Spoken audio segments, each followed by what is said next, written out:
નમસ્કાર વિદ્યાર્થી મિત્રો, આપણે જોઈએ સ્વાધ્યાય 5.3 પ્રશ્ન ત્રીજો. સમાંતર શ્રેણીમાં a is equal two 7, a13 is equal two 35, તો d અને s13 શોધો. અહીં મિત્રો આપણને a13 ઇઝ ઇક્વલ ટુ 35 આપેલ છે અને શોધવાનું છે s13. એનો મતલબ કે શ્રેણીનું 13મું પદ એ જ શ્રેણીનું અંતિમ પદ છે. એથી આપણે સૌ પ્રથમ લખીશું પ્રથમ પદ a ઇઝ ઇક્વલ ટુ 7. સામાન્ય તફાવત d આપણે શોધવાનો છે, આપણને ખબર નથી. પદોની સંખ્યા n આપણને આપેલ છે. s13 શોધવાનું છે, a13 આપેલું છે. એનો મતલબ પદોની સંખ્યા n બરાબર 13, n ઇઝ ઇક્વલ ટુ 13 બરાબર.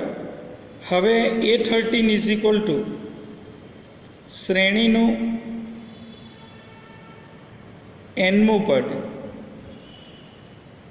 એ જ શ્રેણીનું અંતિમ પદ, એ જ શ્રેણીનું 13મું પદ થશે. એને આપણે a13 કહીશું, એને જ આપણે l કહીશું. ઇઝ ઇક્વલ ટુ 35 આપેલ છે. તો મિત્રો સૌ પ્રથમ આપણે સૂત્રનો ઉપયોગ કરશું. હવે an નું સૂત્ર લખવાને બદલે સીધું a13નું સૂત્ર લખશું. a13 is equal to a plus 12 into D. a13નું મૂલ્ય આપેલું છે 35, એનું મૂલ્ય આપેલું છે 7, 12, ડીનું મૂલ્ય આપણે શોધવાનું છે. તો મિત્રો 7ને 35માંથી માઇનસ કરશો. Therefore 35 minus 7 is equal to 12d થશે. 35માંથી 7 માઇનસ કરશું, જવાબ આવશે 28 ઇઝ ઇક્વલ ટુ 12d. 12 વડે 28ને ભાગી દઈશું. 28/12 બરાબર d જવાબ આવશે. ભાગાકાર કરશું, 4 3 જા 12, 4 તાલી 12, 7 ચોક 28, 4 4 કટ થઈ જશે. જવાબ આવશે d ઇઝ ઇક્વલ ટુ 7/3. તો મિત્રો આ રીતે આપણને d મળશે. હવે આપણે શોધવાનું છે s13. તો એના માટે સૂત્ર લખશું Sn બરાબર n/2 2a plus n-1 into d. આ સૂત્ર પણ વાપરી શકશું. અને અહીં શ્રેણીનું અંતિમ પદ આપેલ છે, એટલે કે l આપેલ છે. એટલે કે શ્રેણીનું અંતિમ પદ l આપેલું હોવાથી આપણે બરાબર Sn બરાબર n કૌંસમાં a પ્લસ l છેદમાં 2 સૂત્ર વાપરીશું. માટે લખશું આ રીતે S13 બરાબર 13 કૌંસમાં એની કિંમત આપણને આપેલી છે 7, એલની કિંમત આપેલી છે 35/2 થશે. 35 ને 7નો સરવાળો કરી દેશું. 13 ગુણ્યા 42/2 જવાબ આવશે. 42 અને 2નો ભાગાકાર કરી દેશું તો જવાબ થઈ જશે આ રીતે 21 બરાબર. બરાબર થશે 13 ગુણ્યા 21. 13 ગુણ્યા 21 કરશું, જવાબ આવશે 273. તો S13 મતલબ 13 પદોનો સરવાળો બની જશે 273. તો મિત્રો આ રીતે આપણે ડી શોધ્યા બાદ સરવાળાનું ટૂંકું સૂત્ર વાપરી 13 પદોનો સરવાળો S13 શોધીશું. હવે જોઈએ મિત્રો આપણે પ્રશ્ન 3નો ચોથો દાખલો. શ્રેણીનું ત્રીજું પદ 15 આપેલ છે. શ્રેણીના 10 પદોનો સરવાળો S10 125 આપેલ છે. તો D અને A10 શોધો. તો મિત્રો એના માટે સૌપ્રથમ આપણે A3નું સૂત્ર લખશું. તો A3નું સૂત્ર બનશે A3 = 15. માટે સૂત્ર બનશે A + 2D = 15, જેને આપણે સમીકરણ 1 કહીશું. આ જ રીતે મિત્રો આપણને S10 આપેલું છે. S10 = 125. તો મિત્રો આપણે SNનું સૂત્રને યાદ કરતા જઈશું અને સાથે Nની જગ્યા પર 10 લખતા જઈશું. તો સૂત્ર બનશે આ રીતે: 10/2 N/2 Nની જગ્યાએ 10 મૂકી દેવાનું. 2A + N - 1 × D લખવાનું. 10 - 1 × D = 125. સૌપ્રથમ મિત્રો આપણે 10/2 ને બરાબરની બીજી બાજુએ લઈ જઈશું. એથી એનું પદ આખું ઉલટાઈ જશે. અથવા તો મિત્રો આપણે 10 ને 2થી ભાગી દઈશું. બરાબર, બેમાંથી કોઈ પણ એક રીત ગણી શકીએ. 2A + 10માંથી 1 જશે.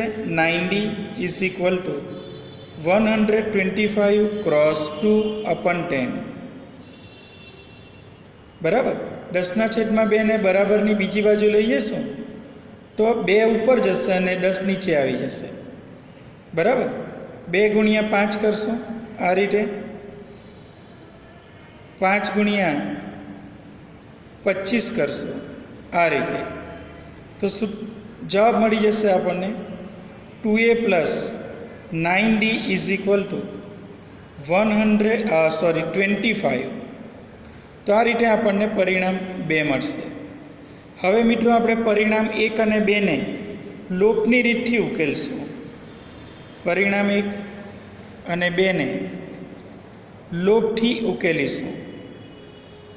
લોપની રીતથી ઉકેલ શોધવા માટે આપણે પરિણામ 1 છે એને એના સહગુણકો જોઈશું. પરિણામ 1 છે A + 2D = 15. પરિણામ 1 હતું આપણું. પરિણામ 2 છે 2A + 9D = 25. મિત્રો અહીં ચલ એના સહગુણકો સરખા કરવા માટે સમીકરણ 1 ને 2 વડે ગુણીશું, સમીકરણ 1 ને 1 વડે ગુણીશું અને ચલ એના સહગુણકો સમાન કરીશું. ચલ એના સહગુણકો ઉપર મુજબ સમાન કરતા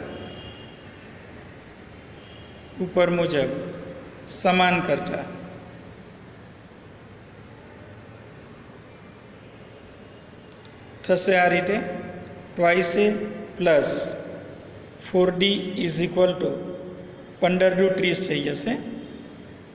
1 વડે ગુણીશું. 2A + 9D = 25 થશે.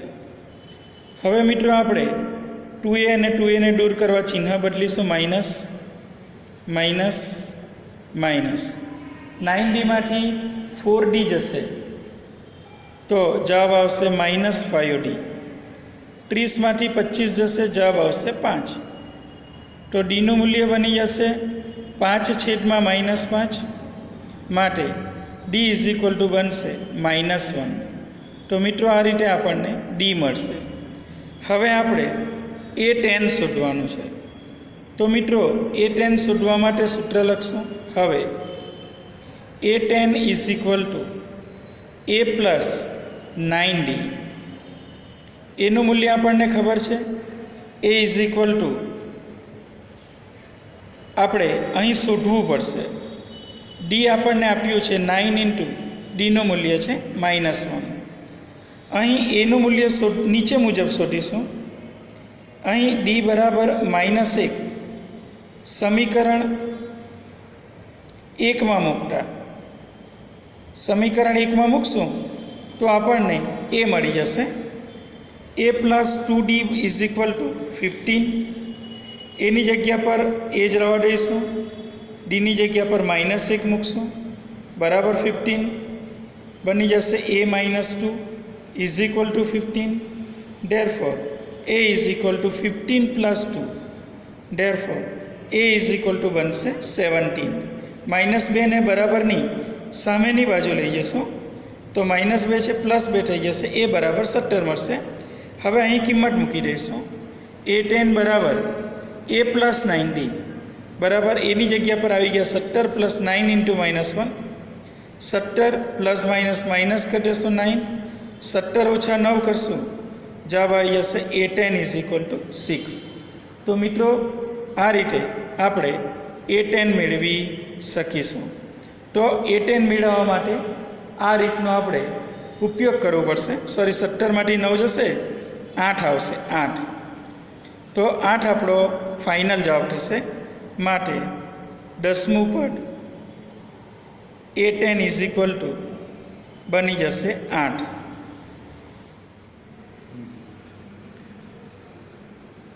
સ્વાધ્યાય 5.3 પ્રશ્ન 3નો 5મો દાખલો.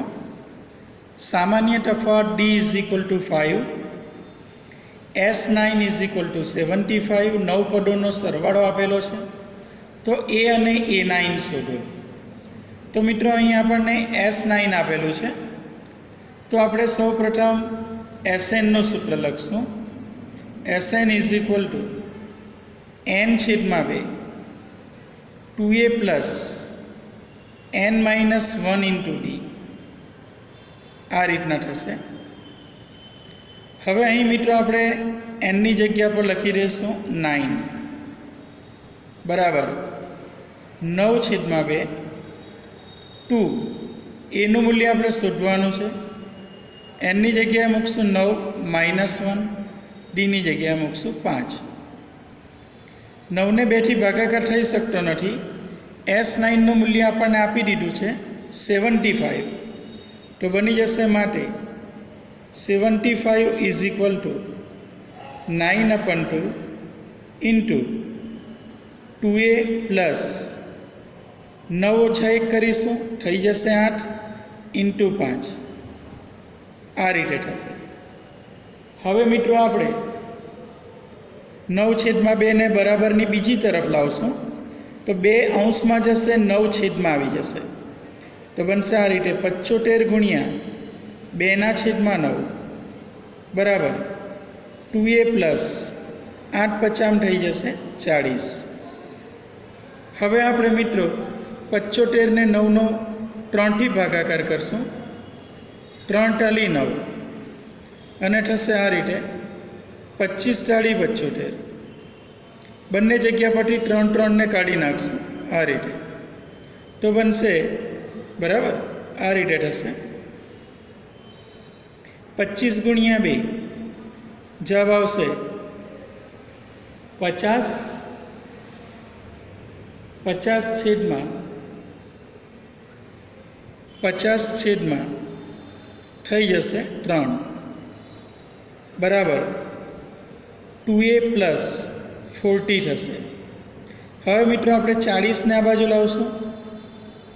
50/3 -40 બરાબર 2a બનશે બરાબર. હવે મિત્રો આપણે લસા લઈશું, આને આના વડે ગુણી દઈશું બરાબર. જવાબ આવશે આ રીતે 50 - 3 કૌંસમાં 40. 3 વડે 40ને ગુણીશું, કારણ એના છેદમાં 3 નથી, બરાબર થઈ જશે 2a. જવાબ આવશે 50 ઓછા 120/3 બરાબર જવાબ થઈ જશે 2a. 50માંથી 120 બાદ કરી દઈશું, -70/3. 2ને આ બાજુ છેદમાં લાવી દઈશું, બરાબર બનશે a. 2 અને 70નો ભાગાકાર કરશો આ રીતે બરાબર. આ રીતે જવાબ આવશે અહીંયા 35. તો જવાબ બનશે a બરાબર -35/3. તો મિત્રો આ રીતે આપણને અહીં એ મળશે. હવે આપણે એ અને ડી મળી ગયું છે. A9 શોધવું છે, તો A9 શોધવા માટે સીધું સૂત્ર લખશું. હવે A9 is equal to A plus 8D. એની કિંમત અહીં આપણને આપી દીધી છે -35/3 પ્લસ 8. ડીની કિંમત આપી દીધી છે 5. ફરી પાછું લસા લેવું પડશે. અહીંયા -35/3 પ્લસ 40. 3 ને 40 વડે ગુણીશું. 40/3 છેદમાં 3 બરાબર બની જશે આ રીતે. A9 is equal two -35 plus 40 ગુણ્યા 3 120 છેદમાં આવી જશે 3. 120માંથી 35 બાદ કરી દેશું. જવાબ આવશે A9 ઇઝ ઇક્વલ ટુ -85 છેદમાં આવશે 3. તો મિત્રો આપણને આ રીતે અહીં A9 સુધી શકાશે.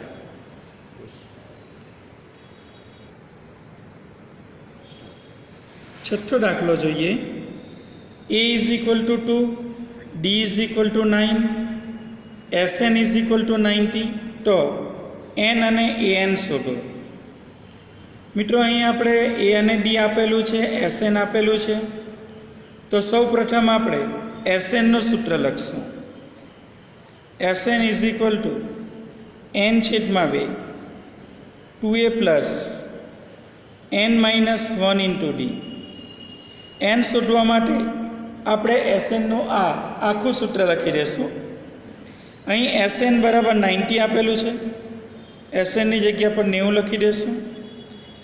N નથી આપ્યું મિત્રો, SN આપ્યું છે, એટલે Nની જગ્યા પર N જ રહેવા દઈશું. એનું મૂલ્ય આપ્યું છે 2 પ્લસ Nનું મૂલ્ય ખબર નથી -1. D મૂલ્ય આપેલું છે 8. 2 ને આ બાજુ અંશમાં લઈ જઈશું. બનશે આ રીતે 90 ગુણ્યા 2 બરાબર N કૌંસમાં 2 ગુણ્યા 2 કરશું 4 પ્લસ 8 ને N વડે ગુણીશું 8N માઇનસ 8 ને 1 વડે ગુણીશું 8 × 8. હવે મિત્રો આપણે 90 ગુણ્યા 2 કરી દઈશું 180 બરાબર N કૌંસમાં અહીં 4 છે અને -8 છે. 4 અને -8ની બાદબાકી કરશું. જવાબ આવશે 8N -4 આવશે. તો મિત્રો અહીં ખાસ ધ્યાન રાખશું. 4 અને 8ની બાદબાકી જવાબ આવી જશે -4. એ ખાસ ખ્યાલ રાખશું. 8N એમ જ લખી દઈશું. હવે મિત્રો આપણે એને N વડે ગુણી લઈશું. બનશે આ રીતે 180 is equal two 8N². N ગુણ્યા N કરશું N². 4 ગુણ્યા N કરી દઈશું 4N.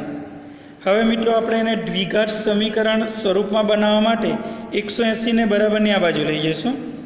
તો બનશે આ રીતે. ડાબી તરફ કંઈ પણ પદ ન રહેશે લખશું 0 is equal two 8N² -4N -180. દરેક પદને 2 વડે ભાગી દઈશું. દરેક પદને આપણે 2 વડે ભાગીશું તો આપણને અહીં જવાબ જોવા મળશે. અથવા દરેક પદને આપણે 4 વડે ભાગી દઈએ. 4 વડે એને ભાગી શકાશે. મતલબ 0/4 બરાબર 8N²/4. સમીકરણને ખૂબ સરળ રૂપ આપવા માટે આપણે 4થી ભાગીએ છીએ. -180/4. 0 ને 4થી ભાગીશું 0. 8 ને 4થી ભાગીશું 2N². 4 4 જતા રહેશે N. 4 ચોક 16 થશે. 4 5 20 થઈ જશે. તો મિત્રો અહીં આપણને સમીકરણ દ્વિઘાત સ્વરૂપમાં મળી જશે. હવે મિત્રો આપણે N² નો સહગુણક છે 2 અને 45 બંનેનો ગુણાકાર કરશું. 2 ગુણ્યા 45 જવાબ થઈ જશે 90. 45ની આગળનું ચિહ્ન જોઈશું માઇનસ એટલે લખશું બાદબાકી. અહીં આપણે 90ના એવા અવયવ પાડશું કે 90ના અવયવની બાદબાકીથી એક જવાબ આવે. મધ્યમ પદનો સહગુણક 1 આવવો જોઈએ. મધ્યમ પદનો સહગુણક 1 જવાબ લાવવા માટે આપણે 90ના અવયવ પાડશું. તો મિત્રો આપણે જાણીએ છીએ કે 90ના અવયવ છે 10 નવા 90. 10 ગુણ્યા 9 કરીએ તો 90 જવાબ આવે. 10માંથી 9 બાદ કરીએ તો 1 આવી જાય, જે મધ્યમ પદનો સહગુણક છે. હવે આપણે ચિહ્ન આપશું. ચિહ્ન આપવા માટે મધ્યમ પદનું ચિહ્ન માઇનસ છે પહેલાં આપશું. બાદબાકી શબ્દ છે તો પહેલાંને જે ચિહ્ન આપેલું છે એનાથી જુદું ચિહ્ન બીજાને આપશે. મધ્યમ પદનો ચલ છે n ઉમેરી દઈશું. તો આમ આપણા બે ભાગો બની જશે -10n પ્લસ 9n. હવે મિત્રો અહીં આપણે પહેલું પદ લખી દઈશું આ રીતે 2n². બે પદની નીચે અંડરલાઇન કરશું. અહીં આપણે લાસ્ટ પદ લખી દઈશું -45 આ રીતે બરાબર કરી દઈશું 0. આ 0ને ડાબી બાજુ કે જમણી બાજુ કોઈ પણ એક તરફ. હવે મિત્રો આપણે સામાન્ય કાઢીશું. 2 એકા 2, 2 ગુણ્યા 5 10. 2 આમાં n² છે n, તો n સામાન્ય કાઢશું. અહીંથી આવશે n -5 પ્લસ 9 સામાન્ય કાઢશું. n minus 9 × 45 5 is equal two 0. તો બનશે આ રીતે n -5. ફરી પાછું સામાન્ય કાઢશું. n -5 સામાન્ય રહેશે. 2n + 9 is equal two 0. Therefore આપણે કહી શકીએ n -5 ઇઝ ઇક્વલ ટુ 0 કે 2n + 9 બરાબર 0. તો આના પરથી કહી શકશું n ઇઝ ઇક્વલ ટુ 5 કે n ઇઝ ઇક્વલ ટુ -9/2 જે શક્ય નથી. મતલબ nની કિંમત -2 જવાબ શક્ય નથી. માટે બાર શ્રેણીમાં કુલ પદો n ઇઝ ઇક્વલ ટુ 5 હશે. તો મિત્રો આ રીતે આપણને n મળશે. તો મિત્રો અહીં n બનાવવા માટે, n શોધવા માટે SNનું સૂત્ર લખ્યા બાદ બધી કિંમતો મૂકી દઈશું. SNની કિંમત, એની કિંમત, ડીની કિંમત સાદુરૂપ આપી દ્વિઘાત સમીકરણ મેળવશું. તેને વધુ સાદુરૂપ આપવા માટે નાનામાં નાની સંખ્યા વડે ભાગી દઈશું. ત્યારબાદ તેના પ્રથમ પદનો સહગુણક અને અંતિમ પદનો સહગુણક નો ગુણાકાર કરશું અને અંતિમ પદનું ચિહ્ન છે માઇનસ, તો બાદબાકીથી મધ્યમ પદનો સહગુણક લાવીશું. ત્યારબાદ બબ્બે પદનું જૂથ બનાવી સામાન્ય કાઢશું અને ફરી સામાન્ય કાઢીને n મેળવીશું. હવે મિત્રો A5 શોધીશું. લખશું A5 is equal to A + 4 × D. અહીં એનું મૂલ્ય આપણને આપી દીધું છે 2 + 4. ડીનું મૂલ્ય આપણને આપી દીધું છે 8. 8 ગુણ્યા 4 કરી દઈશું.